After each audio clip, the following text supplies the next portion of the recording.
All right, hello and welcome to another episode of Healing with Nama. I am Casey, and this is going to be a great episode and so informative. This is a topic I've been wanting to talk about since I started the show, so I'm really excited to be doing this. We are going to be talking about twin flames. And I know I've mentioned it in a couple episodes before. I've mentioned that I am a twin flame and am on the twin flame journey, but I am not an expert and I don't really know about it. I don't know the ins and outs of it. So I'm excited to have someone on who is going to share more about it. So today's guest is Meg, and she is a divine feminine oracle and embodiment coach. Her TikTok videos take like a deeper dive into the world of twin flames and divine masculine and feminine energies. So thank you so much for being here today, Meg. Hi, yeah, thank you for having me. I'm really grateful to be here with you talking about all this stuff. I know, it's so awesome. I was so intrigued when I first saw you on TikTok, talking about how twin flames are always in union. And I thought that was so interesting because it was a different perspective than I've ever heard. And I was watching your videos and like really paying attention, and then my right palm started to itch. And I recently saw on a TikTok that that's a sign of like opportunities or good things. And I was like, "Ooh, I think I need to reach out to her and see if she'll be on the show." And that's when I messaged you on Instagram and you said yes. And I was like, "Oh my gosh, this is so awesome." Like, it happened super fast and I wasn't sure if you would even see the message. So I'm so happy that you did. Yeah, I am too. I love that story. I'm all about, really embodying intuition and building self-trust as that's really what I cultivate with my divine feminine clients, is guiding them through removing all the blocks that have been kind of programmed into all of us when it comes to trusting that inner authority and knowing my right palm is itching. I've got to reach out. That's my masculine side. Let's do it. Let's make it happen. Yeah. Awesome. I love hearing that. I know it's something new. I'm still learning to do is listen to my body cues. Mm. Because I think, I don't know for other people, but for me on my spiritual journey, being able to trust myself is a huge deal. Because for so long I've not been able to do that, and so now I'm just kind of stepping into this part of listening to my body, and like something that seems so small or insignificant is actually trying to tell me something. So I'm trying to listen more. Yeah, that's really, especially on the twin journey, the divine feminine path is really all about learning to listen to the higher self and those nudges. And the body is so wise. The body holds everything, information from our higher self, information energetically from everything we've been through in this lifetime and in lifetimes prior. So that's definitely a huge focus of the work I do, is that somatic connection between the mind and the body, and kind of seeing how the spirit uses that connection to communicate with us. That's so great. And I guess before we jump in, I probably should just, give you background of how I am even on the journey. Mm. I have been on the journey since 2016. I met my twin flame in 2016. I had no idea that that's who he was. But a few months in, when I kind of came out of it, I realized what was happening. And by that time, we had gone into no communication on my part. I just kind of ceased all communication with him. And I haven't seen him since 2017. I haven't spoken to him since 2018. And it's been a roller coaster for me. I don't know his side because I haven't talked to him. But for me, it's been a very difficult journey at times, light enlightening, and just a roller coaster of emotions. And yeah, it's a lot. So it's a lot to unpack. Thanks for sharing that. I honor that share. I feel you. It is a journey that is and designed to kind of give us access to the deepest and darkest emotions that humans experience within the human collective, because what we're doing is a lot of the denser energy within the collective consciousness right now, and the systems at play that kind of that collective consciousness. um, we're transmuting all of that. We're anchoring higher vibrational love, and the way that we do that is by feeling these denser, darker emotions. We can't, even if you think of like uh, change a chemical, you can't chemically change it unless you know what you're working with, because then you know what to add to it or what to subtract from it to shift it into the desired state, right? So energy is much the same. Where talk about healing the collective and raising the vibration of the planet, what we're really talking about is learning the darkness of and opening ourselves to processing the darkness of the human experience, both on an individual level in our own healing processes in response to our divine counterparts on the twin journey, and then that healing in all of our relationships, big and small, our relationships with people, relationships to our bodies, our relationships to more material things like money.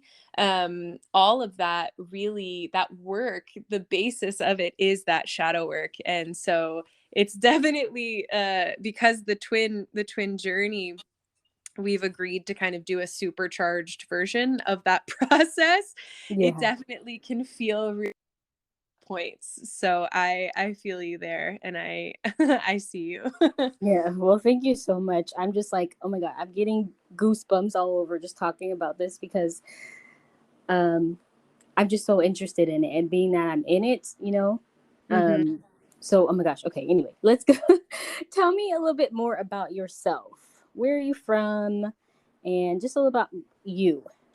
Perfect. So I currently live on the eastern shore of Maryland, the beautiful eastern shore, a little slice of paradise where I grew up. And I lived here until I was 18, and then I moved to New York for 7 years.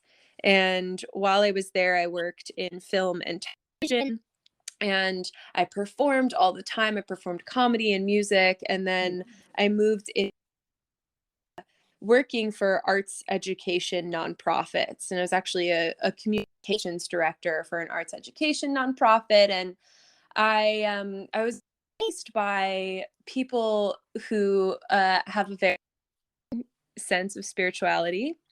Both of my parents are very, very spiritual, and I was raised Catholic, but everyone in my family, I'm really grateful and fortunate that their connection to the divine transcends religion. And that was kind of always a part of the conversation, even when we were really like engaged in the Catholic Church, like pointing out which aspects weren't necessarily true, which I'm really grateful for that. Yeah, everyone family really works in service. My mom is a teacher, and it's definitely her calling, her mission. And my dad is the executive director of a nonprofit. My sister is the executive director of a nonprofit. My grandparents started a nonprofit the year I was born. Wow. My other grandparents built churches. That was like what they did in their retirement, is they would build churches and did a lot of volunteer work. And my grandmother, especially, who was one of my primary caregivers when I was growing up, was very witchy and spooky, and she trained me in a lot of ways. She, I think, could sense that I had a very and strong connection to the divine and to these other realms from a very, very young age. And so that's what kind of motivated me, or pulled me rather, into more mission based work, away from kind of the entertainment things that I had been really diving into and exploring. And then it got to be too much. being in Okay. the city. And it Hmm. really just all of my bodily systems were kind of pointing to the fact system somewhere else other than New York City, which makes sense. It was very stimulating, and I am very energetically sensitive. So, my grandmother actually passed away, and that kind of started the ball rolling for me moving back here where I live and where I was raised. And yeah, I started doing energy work professionally in, oh my gosh, time doesn't really exist to me, so give me 1 second. Okay. I think it was like 2017 maybe. I started reading cards for people. And I was told that my tarot sessions were a lot different than card reading sessions people had experienced before, because it really was energy work, and I was really starting to coach in that space. So that ball just kept rolling. And then last 2 summers ago, excuse me, so summer 2020, I started coaching full time. And yeah, I've been vibing with it ever since. And it's my favorite thing. I love getting to do what I do, and I love getting to share about the twin journey. I'm really tapped into the twin grid, and I really am given energy of the dynamic in a very specific way to communicate. And I from sharing what I'm tapped into for a long time, because I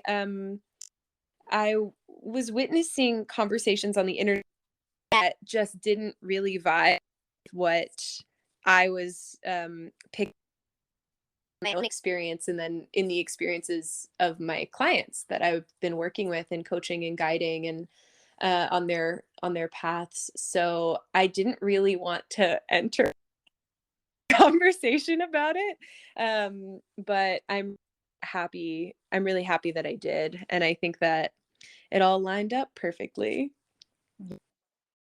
So, like, just watching your videos since I first saw it, and then I was like, oh, I think I need to follow her, and then I reached out to you. I was like, this is a different perspective, and what I've noticed is it's actually a more, I can't think of another word, but controversial topic than I realized, Yeah. because there's so many people out there with different opinions about what it is and what it isn't, and all these different things. And I've also noticed that sometimes people who are, talking about it aren't even on the journey. So for me, it's kind of like, I can't really take you seriously if you've never experienced it. You know what I mean? Like, um, I don't know. It's just, it's hard for me to decipher. And, people will follow something that sounds good, but Mm, me actually having been on this journey for a good 6 years, I'm like, I don't know if I agree with that, because, like,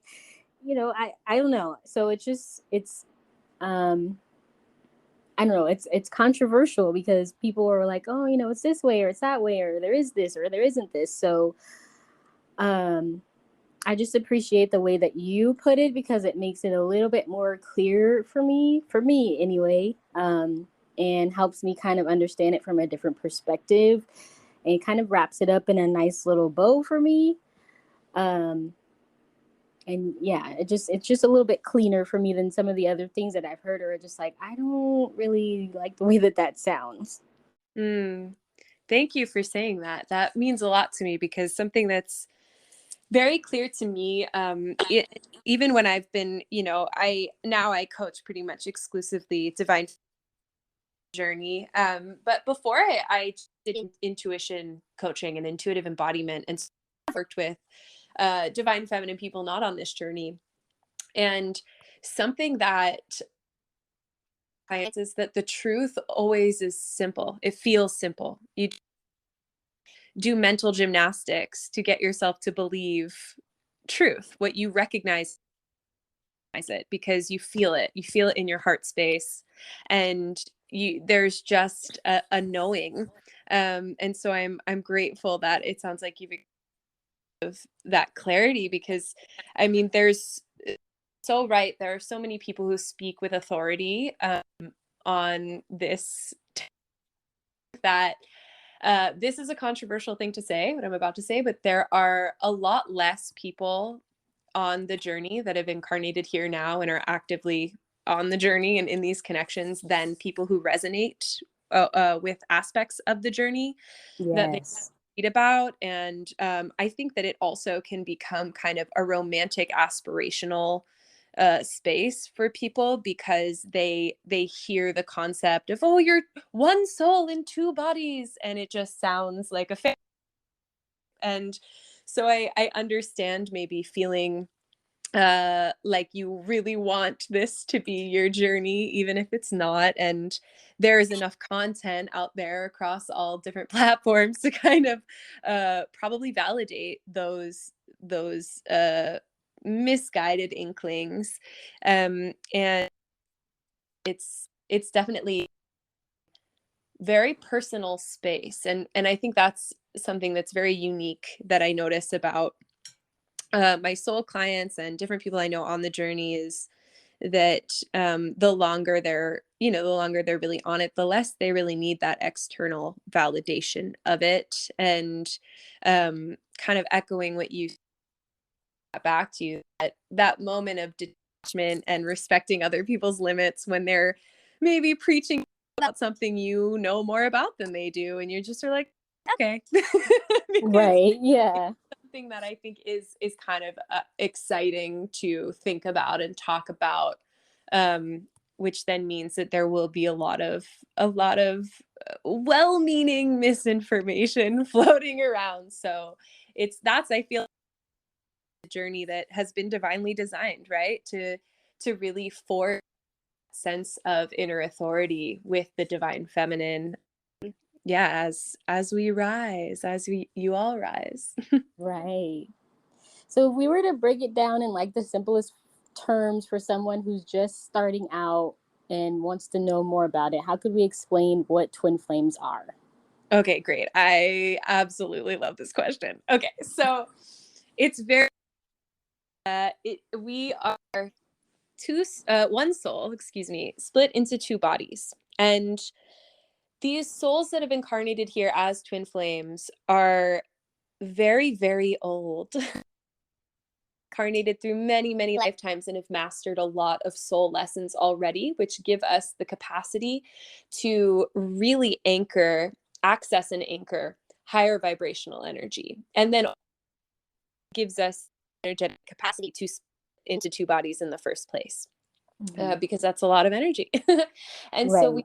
we incarnate here and we embody polarities. So there's one feminine counterpart and one masculine counterpart, and it transcends gender. People who are divine feminines of all gender, and there are people who are divine masculines of all gender. But what happens is each counterpart embodies a polarity that really emphasizes and captures the energy of separation that is in the human collective as it stands. So we see a lot of counterparts born into very extreme opposites. So one in a now like a Democrat and a Republican. Like that's a very Mm-hmm. simple example, but it's a real one. Being born into a very uh, and opinionated family on either side, you're really indoctrinated into very different polarizing viewpoints. And the reason that we do this is because when we meet, there is a soul recognition because we are the same energy in two bodies is magnetic in a sense. And then also the distortions that are currently existing in our energetic field will repel each other. And we trigger each feeling everything in us that contradicts love. And in doing so, in healing those and unlearning every limitation we have been taught or every condition we have been to put on love, capital L, God in the sky, love, are anchoring that energy here to heal the human collective and also heal the world. And when we say that, I think it sounds very abstract and maybe light and airy and fluffy, but when we actually look at the science behind the energy of physically transform molecules and atoms, and it physically has the to heal the earth in addition to healing people. So we've incarnated this point in the evolution of human consciousness when, as we look around, it's really easy to just see every single dumpster fire, right? Like it's a minefield of fear and destruction and division. And that's exactly why we incarnated to start these waves of awakening now and over the past 5 to 10 years, when a lot of us started really waking up and stepping into our true divine identities and meeting our counterparts and getting into this process. So the is really love, and that's something that I think if anyone listening to this takes one thing from anything that I ramble on about, I'd hope that it'd be that this is about a relationship, yes, but the relationship is a tool vessel through which we are learning to access unconditional love so that we can really anchor that here as we, have embarked on this new age of Aquarius as humans. So that's my long and short. I think it was a little long, but there you go.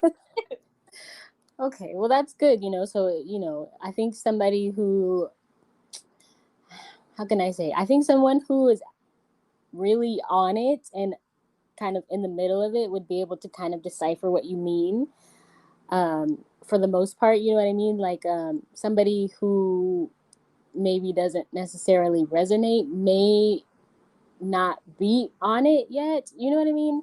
Or I don't know what I'm trying to say, but people sometimes think that they are on the journey and they kind of mistake it for a trauma bond, or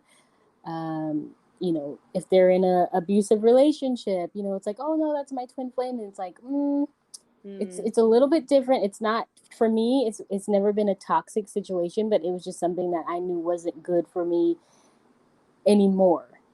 Yeah. And I think it's good to kind of make that distinction of like, it's one soul in two different bodies. You're here to reincarnate and spread love and to embody unconditional love and show other people how to do it, heal the planet, all that stuff, which sounds woo woo to someone who's never heard it, but it's never toxic.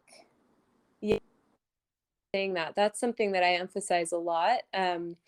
The There are a lot of people that are, especially feminine people, in really toxic relationships, or they have been in toxic relationships and are in the process of detoxing their mind, nervous system from that connection.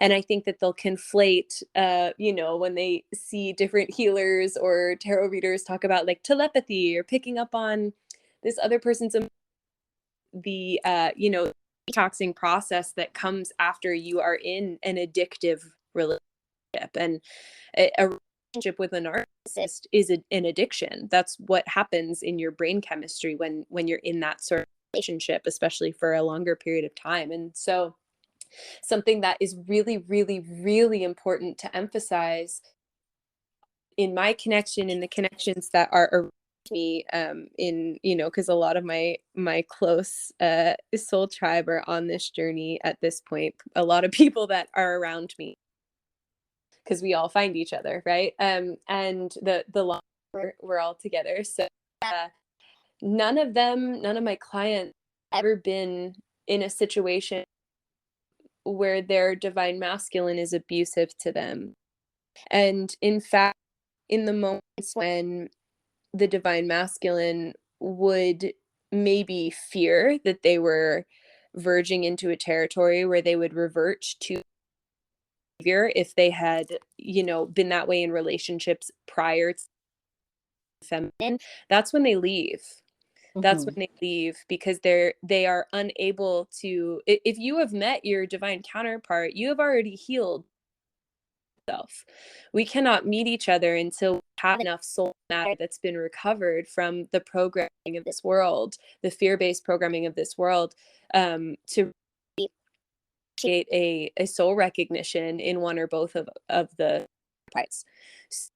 No will ever hurt you physically or do things mentally abusive toward you. They might say something petty, they might be rude, they might ghost you, but they're not going to outright explicitly um hurt you. And that is a major point of that's a space that I see a lot of people conflating their trauma with I think what they might see different people talking about their experience of the twin flame journey online, when it's really two totally separate feelings. And I think that a lot of divine feminines prior to awakening were in those sorts of relationships. Like I was in that sort of relationship before that was abusive, and of course it was not with my divine masculine. And I I can tell you very different things, right? Like we know the difference in feeling, how it feels to receive those energies and those two sets of behaviors, and they're very, very different. Yes, very true.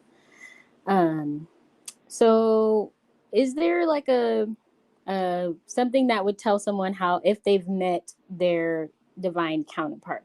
Like for me, I know that I've read countless times and heard countless times that they will kind of knock you into this spiritual awakening, and that is the thing that told me that this was my twin flame. Because once I kind of got out of the little cloud that I was in, the first few months talking to him, and really like was able to like step back and assess, okay, what the heck just happened?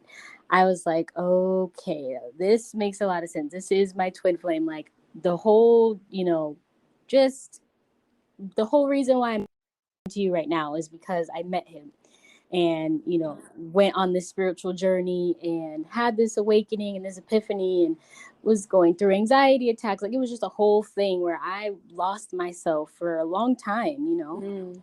and was just kind of knocked on my ass, really, um, and looking around like what just happened, and it's all centered around this person, and I can't figure out if I'm like, am I in a, is he toxic, is he bad? But I really like him, he's really nice, but sometimes he ghosts me. Like it was just a whole like dichotomy of so many different things. And thank God, there was a point in time where we had to physically like be not in the same place anymore, because he had to leave, um, because I was just in over my head. And I'm thankful now, for that, what you call perceived separation, because it allowed me to kind of take a breath. Mm. But how would someone know if they have met their divine counterpart? That's a great. First, I want to say that no one but you can confirm or deny whether someone is or not your counterpart, because that's part of the divine feminine journey and the divine masculine journey, is that trusting that divine connection to capital L love, and to the divine and to yourself. But I will say here are some common cues that you'll pick up on. Definitely what you experienced, which is being triggered into this awakening, and really look at all the aspects of yourself in your life have maybe been a little sleepy, that you hadn't noticed were not true to your authentic. Starting to have realizations about the world, about life from a higher perspective, which then can be really confusing because you're shifting what you thought was true into a new state. So definitely that kind of deprogramming confusion. But when it comes to signs and synchronicities up, and the divine, if they are truly your divine counterpart, the divine will not let you forget about them. So you can go for years at a time, right? Not thinking about them and not focusing on the connection, but they'll always come physical reality, even if it's not them in person showing up at your door or calling you on the phone, right? You'll see their name everywhere, or their birthday everywhere, or you'll run into an old friend who it was their very best friend in high school, or you'll run into their family, or any number of that are divinely constructed to keep this person in your energetic field. And the more that you heal, the more the bigger interactions of your energetic fields become. And because you're already one energy, you're already working in a unified energy, even if that is by repelling one another because you're connected by polarity. And it's something that I always tell people is I know that this is a lot easier said than done, but worry about it. It's not an answer that will continue to come to you over and over and over again until you finally just accept it. So when we're in those kind of beginning stages of awakening to the connection, we ask for answers, right? We want to confirm or deny, like, what the heck is going on? Because it can be so confusing. It's really important for anyone listening who is in those earlier stages to remember that everything is happening perfectly, always, even when it really doesn't feel like it. This person is your divine counterpart. Things will keep happening and keep happening and keep happening to a point where you just know the divine will give you those answers in the perfect timing. So you don't have to worry about finding them. And if they're not your divine counterpart, that means that there's someone else out there for you that's going to fulfill your soul desires when it comes to whatever you were looking for with that person. And so either way, it's not something to too much about, which I know is way easier said than done, but that's always what I like to tell people, because Yeah, that's very, very, very, very true. Like, at a certain point, I don't think that there's ever been a time since the day that we met that I haven't at least once, like every single day, no matter what I tried to do. I tried cutting cords, I tried praying it away, I tried everything. And especially in the beginning when I was like kind of going back and forth, like, is this my twin flame? No, it couldn't be. Oh, did I imagine that? I would share with other people who didn't get it, and they're like, why are you still talking about this person? Like, it's over, let it go. You guys never dated. It just was this thing, like, get over it. And I'm just like, I want to, but I can't. I can't shake it. I've tried to get rid of it and stop thinking about it. And the more that I stop, then there's a sign, and there's specific symbol that I have that I know is like for him. So when I see it, I'm like, for Pete's sake, leave me alone, like, stop taunting me, like, everywhere I turn, and it's just like, at a certain point I had to just make peace with it and stop fighting it and be like, okay, this yeah, well, happens. Yeah. I it's don't know. funny because in the early stages of my awakening to my divine counterpart, and our connection, um I was like in a runner's position, kind of trying to not about it, and not attach and all these things. And my sister, who is Capricorn, and very, like, she's a hard Capricorn, you know what I mean? Like, Yeah. she's all business, and it's beautiful. I love her so much. And I remember, called me one time. It's like, so I had a dream about that guy, and like they had never met at that point, like they had never, she didn't know him at all, he was. So it was just like, divine will always, and I don't really, as a I've been guided to really not share a lot about the details of my personal journey, so as to not cultivate expectations one way or Mm-hmm. another in both my soul clients on the internet, because that's like the purpose I serve, is to help you surrender, right? So no matter what I say is going on with me in my journey, it's going to cultivate an expectation, which is totally antithetical to the work that, people do with me. But I will share that little tidbit that, like, even in moments when it's not even coming into your perspective, it will be into your energetic field. How big the walls you put up are energetic, physically, the divine will always find a way to drop that person into your consciousness. Yes, and that is 100,000% true because um, I literally, like I said, around late last year in the fall, I had another like awakening around this person and found out that they had moved on and done some other stuff in their life with another person, and that took me aback and kind of knocked me into this awareness of like, oh, okay, so for the last however many years I've been running from this, and I actually do care about this person. Like, Mm, it's not crazy, or I can't push it away. And I've kind of, what I explained to my friend is like, if you have like a hollow ball and you put it in water and you try to push it down, mm, it doesn't stay down. That's what I had been doing the whole time with the feelings. It's just trying to push it down, like stay down.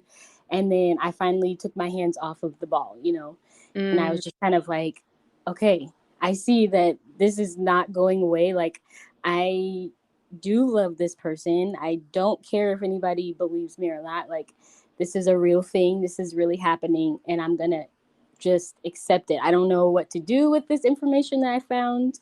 And it's my own fault for being nosy, trying to look in trying to look in the 3D for answers when I should have just like stayed. But I'm actually glad that I did, because it kind of knocked me into like this thing of like, okay, it's time to stop fighting it and just accept that this is a real thing. Your feelings are valid, and let it go, kind of thing. mm.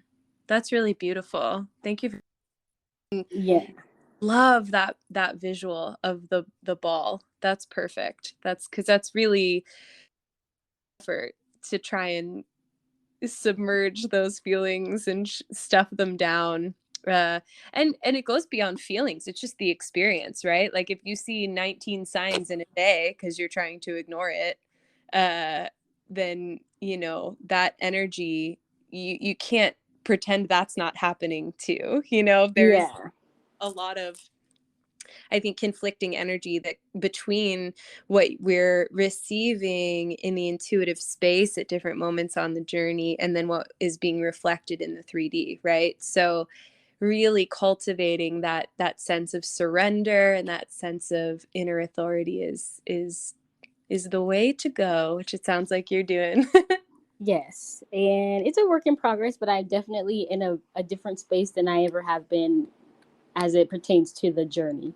Having that like wake up call, realizing that, he had moved on with somebody else. I was like, wait a minute, that's not how this is supposed to go. Like, I actually do care about you. Come back. What are you doing? Kind of thing. So, just kind of like allowing it to play out, how it's going to play out, and realizing that I can't control this, and being okay with that. And also being okay with the fact that I know that this is my person and I don't need the external validation anymore. Yeah, and whenever there's kind of another relationship involved between counterparts, it's really important to remember that, if you're a feminine and your masculine is in a relationship with someone else, that means that their consciousness and what they're working with every day, as their who they're showing up as in the world, is still masked, Mm-hmm. especially if you feel that you're in a space where you're living across the board than you ever have. You feel more aligned with your higher self, with your soul matter than you ever have before.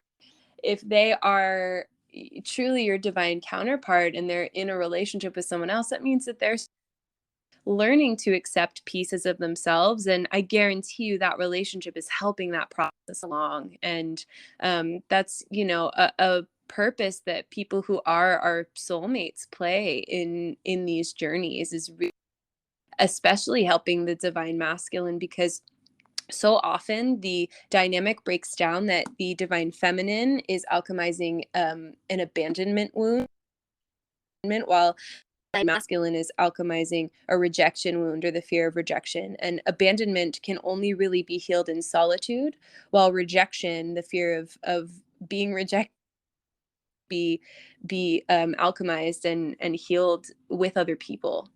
And it's, a messy process. It's just as messy as healing this abandonment wound in solitude, right? But the masculine does that with other people. And so it's always important to really honor the pain that comes from those sorts of dynamics, and then also hopefully get to a space where as the divine feminine, you can hold respect and love for the other people in the divine masculine's life who are helping him heal, because that's ultimately unconditional love, right? Is wanting this person to feel the best that they can feel, being themselves and showing up as themselves authentically in the world, despite a lifetime of not feeling safe to do that. So yeah, Yeah. I love breaking down all this stuff. Yeah, and there's just so many parts to it. What would you say are would you even say that there are some distinct like occurrences on the twin flame journey that no matter what are going to happen, or is it always a little bit different? It's definitely nuanced. Every journey is a little bit different and personal, of course, to your soul contract, your past life wounds that you've inflicted on one another. And every person is different, so we'll all receive and navigate the journey a little bit differently, but there's definitely always the meeting, and it's either for one or both counterparts very, very obvious that this is a very important person and a very divinely inspired connection. And then there's always that period of separation that occurs, so that all of the potential for wounding each other is really sorted out before you come into a space of physical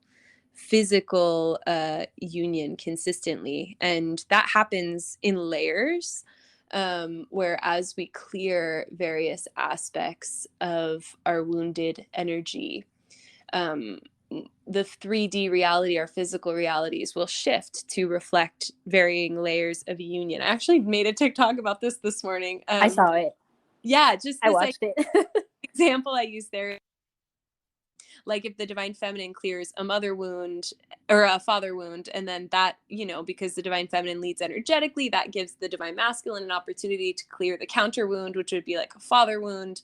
And then he would feel safe to unblock her on Facebook, right? And then they could be Facebook friends. And so that's like a layer of physical union that's coming to pass as you anchor more of your healed energy in your body. So that's kind of what the process usually breaks down to in simple terms.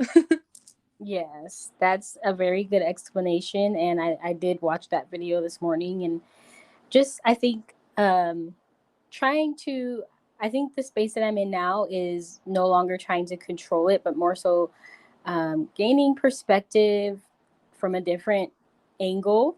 And then Mm, also trying to understand his side more. Because for a long time, for years, I was like, he did it. It's all his fault. He yeah. treated me this way. He was, he didn't show up for me. He took me for granted. It was him, him, him. He did everything.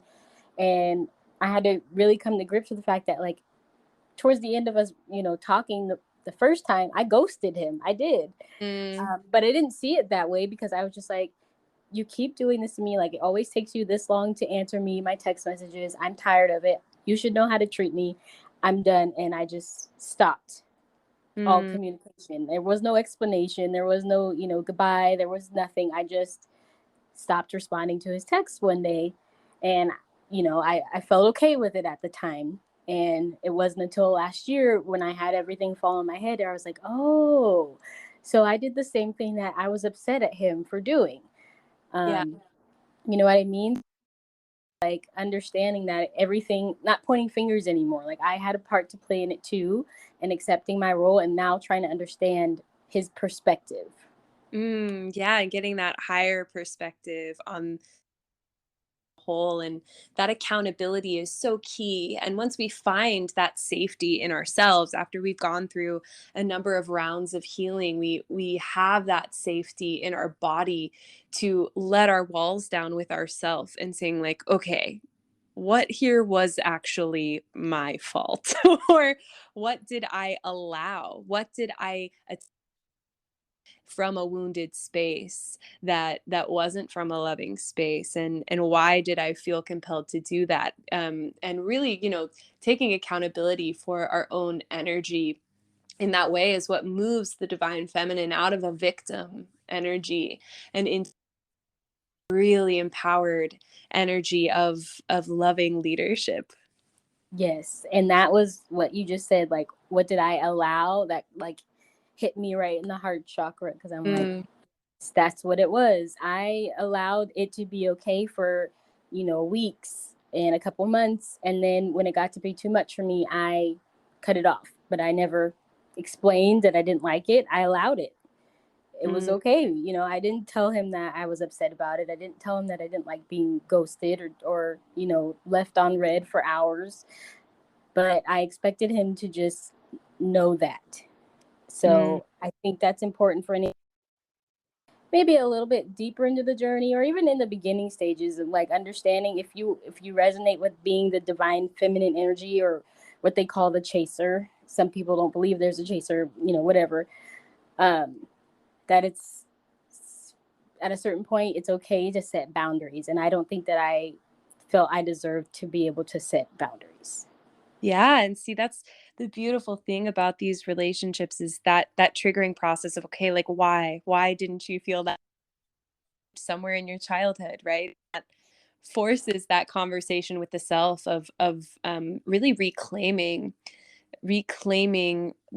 energy from these moments of being trained to abandon trait the self for the illusion of love. Right.